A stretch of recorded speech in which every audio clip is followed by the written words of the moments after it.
Hi ಎಲ್ರಿಗೂ ನಮಸ್ಕಾರ. Welcome to I2S Kannada. ನಾನಿವತ್ತು ಮಾಡ್ತಿರೋ ರೆಸಿಪಿ ಬಂದು ಹೆಸರುಬೇಳೆ. ಈಗ ಹೇಗೆ ಮಾಡೋದು ಅಂತ ನೋಡೋಣ. ನಾನಿಲ್ಲಿ 1.5 ಗ್ಲಾಸಷ್ಟು ಹೆಸರುಬೇಳೆನ ತೊಗೋತಾ ಇದ್ದೀನಿ. ಇದಕ್ಕೆ ನಾನು ಒಂದು ಅರ್ಧ ಲೀಟರಷ್ಟು ನೀರನ್ನ ಸೇರಿಸಿ ಇದನ್ನು ನಾನು ಈಗಲೇ ತೊಳೆದಿರ 2 ಅವರ್ ಆದಮೇಲೆ ಆ ಹೆಸರುಬೇಳೆನ ತೊಳಿತಾ ಇದ್ದೀನಿ. ನೀವು ಅಷ್ಟೇ ಬೇಕಾದರೆ ನೀವು ಫಸ್ಟೇ ಬೇಕಾದ್ರೆ ತೊಳೆದ್ಬಿಟ್ಟು ನೆನಾಕ್ಬೋದು. ನಾನು ಫಸ್ಟ್ ಡೈರೆಕ್ಟಾಗಿ ಹಾಗೇ ನೆನಾಕ್ಬಿಟ್ಟು 2 ಅವರು ಆಮೇಲೆ ತೊಳೆದಿಟ್ಕೋತಾ ಇದ್ದೀನಿ. ನೋಡಿ, ಈಗ ನಾನು ಇದಕ್ಕೆ ಹೆಸರುಬೇಳೆಗೆ ಒಗ್ಗರಣೆ ಹಾಕ್ಕೋತಾ ಇದ್ದೀನಿ.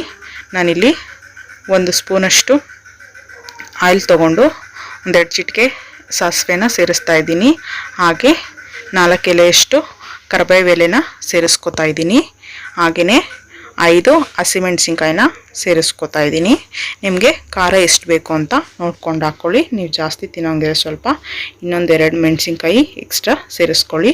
ನಾನೀಗ ಒಗ್ಗರಣೆನ ಸೈಡ್ಗಿಟ್ಟು ಒಂದು ಪಾತ್ರೆಗೆ ಹೆಸರುಬೇಳೆನ ತೊಳೆದಿಟ್ಕೊಂಡು ಒಂದು ಪಾತ್ರೆಗೆ ಹಾಕೋತಾ ಇದ್ದೀನಿ. ಈ ಹೆಸರುಬೇಳೆನ ಮಿನಿಮಮ್ ಅಂದ್ರೂ 4ರಿಂದ 5 ಬಾರಿ ತೊಳಿಲೇಬೇಕು. ಇಲ್ಲಾಂದರೆ ಕಹಿ ಕಹಿ ಅನಿಸುತ್ತೆ ತಿನ್ನಬೇಕಾದ್ರೆ, ಅಷ್ಟು ಚೆನ್ನಾಗಿರೋದಿಲ್ಲ.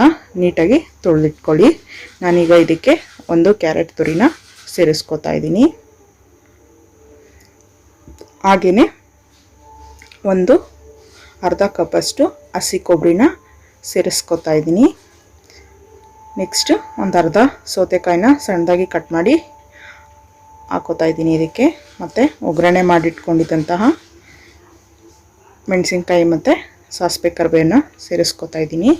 ಇದಿಷ್ಟು ಆದಮೇಲೆ ನೀವು ಹಾಗೇ ಬೇಗನೆ ತಿನ್ನೋ ಹಾಗಿದ್ರೆ ರುಚಿಗೆ ತಕ್ಕಷ್ಟು ಉಪ್ಪನ್ನು ಸೇರಿಸ್ಕೊಳ್ಳಿ. ನೀವೇನಾದರೂ ಈ ಹೆಸರುಬೇಳೆನ ಲೇಟಾಗಿ ತಿನ್ನೋ ಹಾಗಿದ್ರೆ ಉಪ್ಪನ್ನು ಸ್ಕಿಪ್ ಮಾಡಿ. ಯಾಕೆಂದರೆ ಉಪ್ಪು ಫಸ್ಟೇ ಹಾಕೋದ್ರಿಂದ ಹೆಸರುಬೇಳೆ ನೀರು ಬಿಟ್ಕೊಳ್ತಾ ಇರುತ್ತೆ. ಅದಕ್ಕೋಸ್ಕರ ನೀವು ಲಾಸ್ಟಲ್ಲಿ ಬೇಕಾದರೆ ಉಪ್ಪನ್ನು ಸೇರಿಸ್ಕೊಳ್ಳಿ ತಿನ್ನಬೇಕಾದ್ರೆ. ಈಗ ಚೆನ್ನಾಗಿ ಮಿಕ್ಸ್ ಕೊಟ್ಕೊಳ್ಳಿ. ನೋಡಿ, ಈಗ ಚೆನ್ನಾಗಿ ಮಿಕ್ಸ್ ಆಗಿದೆ. ಈಗ ಇದನ್ನು ನಾವು ಒಂದು ಬೌಲ್ಗೆ ಸರ್ವ್ ಮಾಡ್ಕೊಳ್ಳೋಣ.